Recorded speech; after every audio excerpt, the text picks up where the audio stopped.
I'm Dr Raskin. I'm the senior scientist for Convarus, but I have a long history of academic appointments and scientific research, and I conducted a laboratory for 25 years at the University of Utah where we literally developed the modern techniques for polygraph testing, or lie detectors, and my student, Professor Kircher, and I developed the computerized polygraphs, which is now the standard polygraph instrument that's in use all over the world.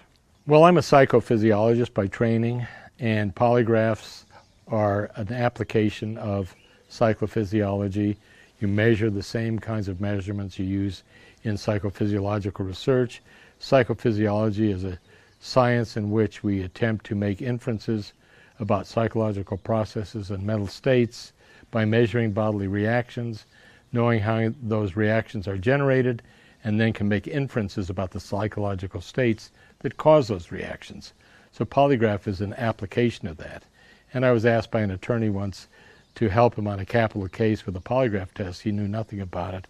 His client had taken this test, failed it. It was a capital case. So I educated him about it, and I testified as to how that technique that was used couldn't possibly work. And that was the general attitude of psychologists at the time. And I testified about it. The guy was acquitted.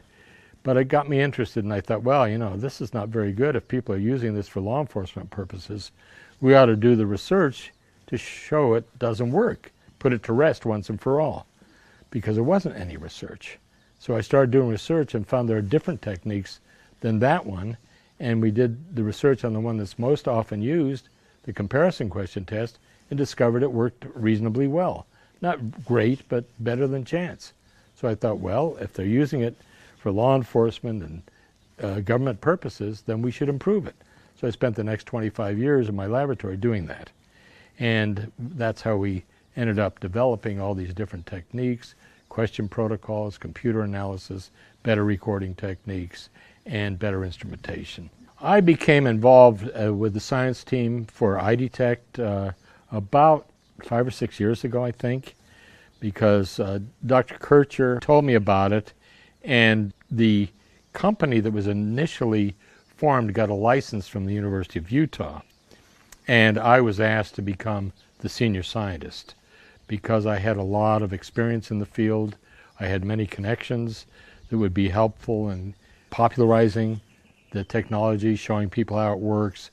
So it opened some doors. Plus, I have a lot of experience in scientific research on lie detection, so I could contribute to developing the protocols and the ways of using EyeDetect. So that's been a continuing effort. And then Convarus was formed about 3 or 4 years ago. They took over the license and developed a new company which has been extremely active in developing and marketing the technology and improving it in ways that enhance its usability.